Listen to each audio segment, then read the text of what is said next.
Hi, my name is Amber and I'm a financial education coach with Prosperity Connection. You can think of me as a personal trainer for all your financial goals. You tell me what you're trying to do and I help you formulate a plan to get there, just like any other coach. So we do free financial coaching at Prosperity Connection and we do classes in the St. Louis area. And some of our classes include building credit, budgeting, buying a car or a home. And today I've been asked to talk to you about loans, debt, and credit. So if you have any further questions or thoughts after this presentation, please give us a call at 314-256-3995, or you can email us at center@prosperityconnection.org. So a loan or taking on debt is asking to pay for something, usually something that you can't afford right now, with future earned money. So there's some terminology that's involved, so we'll start with that. When you ask to take out a loan, you're promising to pay back money with a fee. The money that you're paying back is the principal. The fee that you're paying back is interest. The more you owe, the more you'll pay in interest. Interest is the cost of borrowing money, and an interest rate tells you how quickly those borrowing costs will accumulate over time. The higher the interest rate, the more you're going to pay for a loan. The term of a loan tells you how many months you have to pay that loan back. The longer the term, the more interest you'll have to pay. So let's do a real world example. Let's say that you're going to let a friend borrow money. If they told you that they could pay you back tomorrow, you probably wouldn't be very inconvenienced by that. You might not even charge them a fee to borrow that money. But what if they told you they wouldn't be able to pay you back until next month or next year? Well, that's a lot more risk. And what if they don't pay you back? Asking for a fee because you're parted from your money for an extended period of time is what banks do. They ask you ask them for money, they ask you to pay them extra. So the more you ask for, the longer it takes to pay back that money, the more the bank charges you. They're taking a risk, you get the money, you have to pay them back for all that money plus the fee for the risk. So loans are mostly about risk. The bigger the risk, the higher the charge on the interest.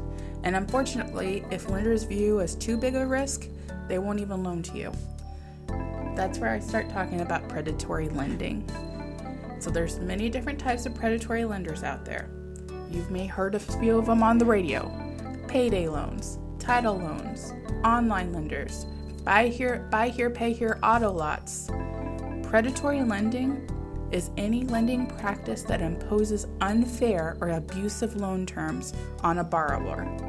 It's any practice that convinces a borrower to accept unfair terms through either deceptive, coercive, exploitative, or unscrupulous actions for a loan that the borrower doesn't need, doesn't want, or most importantly, can't afford. So here are some red flags for predatory lenders. Anyone can be approved, regardless of credit. I feel like we've heard that on the radio a few times. They don't care about your income. Doesn't matter how much you get paid, we'll approve you. Interest rates are super high, like in the triple digits. That's a huge red flag. Rushing you to sign paperwork or not even explaining the paperwork to you. Insisting on having your checking account information for payment. Yes, they might ask for your checking account for auto pay purposes, but you don't have to give that to them. If they insist, that's a red flag. Remember, if it feels too good to be true, it probably is. Next, let's talk about secured debt versus unsecured debt. Secured debt is debt with some kind of collateral. Think home loans, car loans. The idea is that there's a piece of property, aka the collateral, behind that loan. And if that loan doesn't get paid back, that property is forfeit. If you don't pay your car loan, your car could get repossessed. If you don't pay your mortgage, your home could get put in foreclosure. In both cases, if you don't pay, you lose the money that you put into paying on that loan and the property itself. The bank then takes that property and tries to sell it to make its money back. because they lost that money on you not paying. Secured debt is a little less risky for the financial institution, so that usually means the interest rates are a little bit lower. But just remember, the bank or credit union doesn't want your house. They don't want your car. They just want you to pay and pay on time. Unsecured debt, that means that could include personal loans or credit cards. So these debts usually have a higher interest rate because they're riskier for financial institutions. If you stop paying on this debt, it's much harder to recoup losses because there's nothing backing up that debt. It's just sign on the dotted line and here's some money. If you stop paying, there's not much they can do besides mess with your credit. So let's talk about credit cards real fast. The way a credit card works is you have a limit and your total balance cannot be higher than that limit. If you pay off your credit card in full every month, you wouldn't be charged any interest. But if you leave a balance on your credit card to roll over to the next month, interest is charged and added to your balance. So when I think of credit cards, I think of cartoons, specifically cartoons with quicksand. Child of the 90s, I remember seeing cartoons where people were falling into quicksand and they couldn't get out, and the more they struggled, the deeper they got. So credit card debt feels a lot like that to me personally. It starts off innocently enough. Maybe you buy a few lunches or you have an emergency situation like your tire blows, and before you know it, you've maxed out all your credit cards, you're paying your minimum balances, and you don't feel like you're ever going to get out of debt. So be careful with credit cards because it can happen to anyone. So take care about paying your credit card and trying to pay it in full every single month so that you don't get stuck in a bad situation. So both secured and unsecured debt can affect your credit. But what is credit? So there are companies out there that gather your personal information, archive that information, and then synthesize that information into nice round numbers between 300 and 850. The higher the number, the more credit-worthy you are, and this affects so many things. It can affect whether you get a job, whether you pay more on insurance. It can affect being able to get an apartment. It doesn't just affect loans. So taking care of your credit is a big responsibility that hopefully it should be important to you. The credit bureau, which is that long list of information that they're collecting, that TransUnion, Experian, and Equifax, which are credit companies, are collecting on you. Basically, they collect your name, your social security, your addresses, your work history, anytime you have asked for credit, also known as inquiries, any lines of credit you have, any loans, anytime you've had any collections, public records. They take all that information, they plug it into a semi-secret formula, and out pops a number, and that's your credit score. So the credit bureau is the piece of paper that has all your information. The credit score is that nice round number that pops out after they've chugged in all that information. So what do we know about credit scores? So 35% of your credit score is your payment history. So that means if you're paying all your bills on time for an extended period of time, that should raise your score. 30% of your credit score is debt utilization. So basically, the more you use, if you max out your credit cards, the worse it is for your credit. You want to keep your utilization low. 15% of your credit score is the length of your credit history. They're looking for longevity. The older credit lines mean you've experienced dealing with debt, and that will play favorably on your credit score. It's not a good idea to close older lines of credit. 10% of your credit score is having an assortment of different types of credit lines. They're looking for a car loan, a credit card, possibly a home loan. They're looking to see how you handle different types of debt because that's a good indicator on how you handle future debt. And then the last 10% of your credit score is new credit inquiries. So this is If your credit's pulled a lot in a short period of time, that will negatively affect your credit score. Inquiries stay on your credit report for 2 years, and you don't really want to have more than 5 on your credit report at any given time. So the good news is, if you pay your bills on time and keep your balances low, you're more than halfway to good credit. So being intentional about applying for new lines of credit and keeping them open is the other majority of the other half of that battle. Here are a few reasons to keep your credit in good shape, some of which we've already talked about. So, high interest rates on credit cards and credit loans if you don't keep your credit in good shape. Not being able to be approved for a loan or a credit card. Difficulty getting approved for an apartment. Having to pay security deposits on utilities. Getting denied for a cell phone contract. Getting denied for employment. Higher insurance premiums. Difficulty starting your own business, or being denied a home alarm system. Credit is important, and it's not just for money, it can be for a variety of reasons.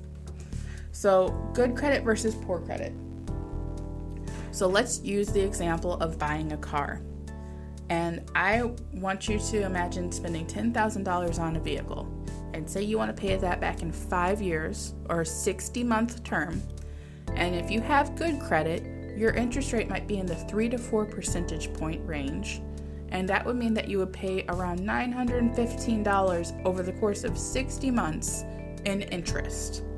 So that total loan amount that you'd be paying over the next 60 months is going to be about $10,915 if you make all your payments on time. And let's take a look at an amortization schedule. Amortization breaks down the payment by interest and principal from the very first payment to the last payment. So if you're ever shopping for a loan, you can pull up an amortization schedule by plugging in a few numbers into an online loan calculator. So notice the interest slowly goes down and the principal slowly goes up. Once the interest disappears, the loan is paid. That is what an amortization schedule is. So let's look at the same schedule, all things being equal, except this time the interest rate has changed to 18% because this person has challenge credit. So they were still able to be approved for the loan, but their credit has had issues in the past, and because of that, their interest rate is higher than the first person. This person now pays about $5,236 over the course of loan. And if you check the amortization, the interest rate is a lot, the amount going towards interest is a lot higher. So over the course of this loan, so 60 months, they're going to be paying about $15,000. That's about $4,000 more than the good credit individual that we first talked about. So taking care of your credit will save you big money. So what else are lenders looking for in order to approve you? Yes, they do look at your credit score and your credit report, but there's more. They also want to see that you have a stable work history. They want to see that you've worked at a place or an industry for longer than 2 years. They want to see that you have a stable living arrangement. Have you ever, maybe you haven't done this yet, but when you move from place to place, sometimes bills change. And they want to see that you're in a stable living arrangement so that they know that you're used to the bills that you're paying, so that you can afford to pay this new loan. They want to make sure that you make enough money to pay that loan back. And in order to do that, they check something called debt to income ratio. This ratio is how much is going out in the form of loans versus how much is being earned in the form of a paycheck. So it might be that your credit is not bad at all. You just might not be able to afford a loan in the bank's eyes. We can do an example of debt to income ratio together. So let's say you have a housing payment of $500, a car payment of $250, and 2 credit cards that are $100 that you have to pay each month. So that's $950 in payments that you're paying each month. If you make a gross pay of $3,000, that's the amount that you pay before your deductions are taken out. Your debt to income ratio would be 950 divided by 3,000, which equals 32%. Usually, having anything above 40% debt to income ratio is going to be denied because the financial institution is worried that you won't be able to pay them back. If you're looking to get a loan, do your own DTI before you even go to the bank. And if it's above 40, you probably need to wait to apply until you've paid a few things off. So here's a few things that you're entitled to, though. A lender cannot deny your loan if you based on discrimination. So lenders cannot discriminate against anyone because of color or race, national origin, religion, sex, marital status, age, although you do have to be 18 in order to get into a contract, public assistance, so they can't deny you because you're on public assistance, and also lenders have to give you in writing before you borrow the true cost of that loan.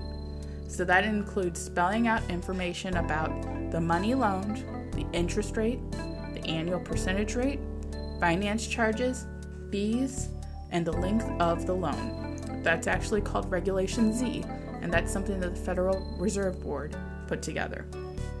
So remember, when you're taking on a new debt, no question is too small. If you don't understand something, ask. Loan officers are there to help you.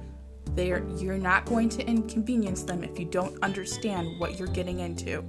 This is your money and your future. Make good choices. Thanks.